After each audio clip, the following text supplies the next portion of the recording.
Selamat siang, Assalamualaikum warahmatullahi wabarakatuh. Kita bertemu kembali pada materi pelajaran teknik pemesinan gerinda. Kita masih membahas tentang aksesoris servis grinding mesin bagian kedua. Sebelumnya kemarin kita sudah sampaikan dalam video sebelumnya adalah aksesoris servis grinding bagian ke-1. Kenapa harus dibagi dua video? Karena memang materinya cukup banyak ya.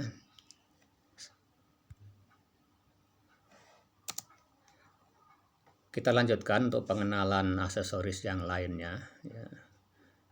Melanjutkan dari video yang sebelumnya.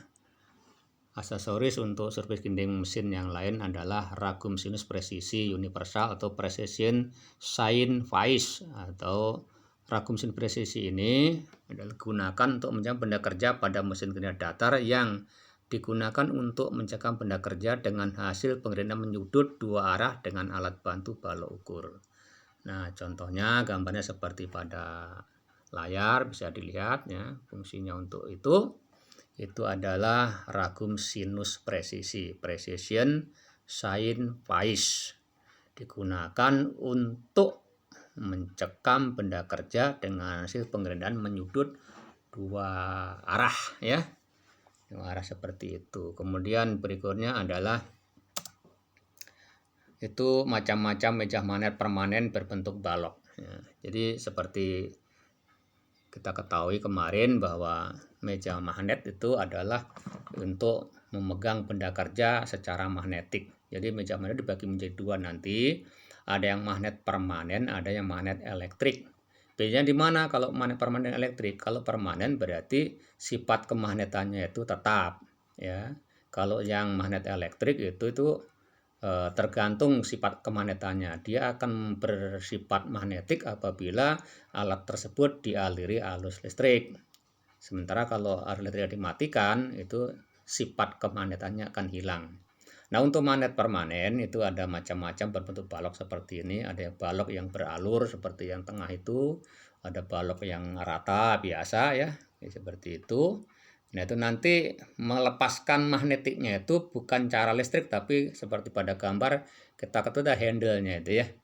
Di handle-nya itu dikunci, nanti akan beri magnet kenceng ya, kalau di rilis dibebaskan nanti sifat magnetnya akan bisa dilepas dari meja mesinnya. Itu adalah macam-macam meja magnet permanen yang berbentuk balok. Kemudian ada juga ya, ada juga meja magnet permanen yang berbentuk bukan balok ya, ada yang berbentuk bulat ya, berbentuk bulat seperti ada gambar di tengah itu berbentuk bulat. Kemudian yang kedua ada yang berbentuk P-block ya, pada paling kiri ya, saya geser dulu. Nah, gambar kiri itu berbentuk balok dan bentuk blok P ya, atau bentuk spesial seperti gambar yang paling kanan itu. Ini semuanya adalah meja magnet permanen. Kenapa bentuknya macam-macam? Tentunya disesuaikan dengan kebutuhan, karena benda kerja juga bentuknya itu macam-macam nantinya. Kemudian yang berikutnya adalah ini adalah meja magnet elektrik ya, ini ya. Ini yang atas itu adalah meja magnet listrik. Jadi dia akan bersifat magnetik apabila aksesoris tersebut atau alat tersebut dialiri arus listrik ya. Kalau listrik dimatikan, maka sifat magnetiknya akan hilang. Ini yang kedua adalah meja sinus magnet ya. Ini saya geser dulu.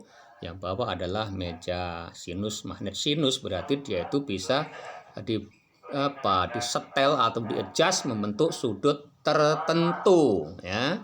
Itu namanya meja sinus magnet, jadi membentuk sudut-sudut tertentu ya, bisa di-adjust atau diatur atau disetel.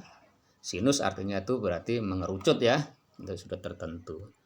Kemudian berikutnya adalah meja sinus magnet universal ya, universal berarti ya lebih fleksibel lagi, bisa digunakan untuk ya miring, kemudian untuk rata dan sebagainya ya. Ini penjelasannya. Meja magnet universal itu digunakan untuk mengikat atau menjadi benda kerja dengan hasil penggerindan berbentuk sudut dua arah, mendatar horizontal dan tegak vertikal. Kemudian yang kedua ada peralatan bantu penjama khusus atau pang former. Nah, saya geser dulu ya, ini adalah salah satu contoh ya. Bentuk pangformer yang sebelah kanan itu ada contohnya 2 macam. Itu untuk mencegah bentuk-bentuk benda kerja yang khusus. Masih ada yang lain tentunya, cuman mohon maaf kita tidak tampilkan semua pada video ini. Materi selengkapnya nanti bisa di-download di Classroom, ya udah Bapak share di Classroom seperti yang sudah-sudah. Kemudian untuk pertemuan berikutnya nanti, sekiranya ada yang kurang jelas dari materi yang saya sampaikan, silakan bisa di komen, bisa di chat, atau ditanyakan pada pertemuan tatap muka yang akan datang. Mungkin itu untuk pertemuan pada siang hari ini. Terima kasih atas perhatiannya. Mohon maaf atas segala kekurangannya. Wassalamualaikum warahmatullahi wabarakatuh.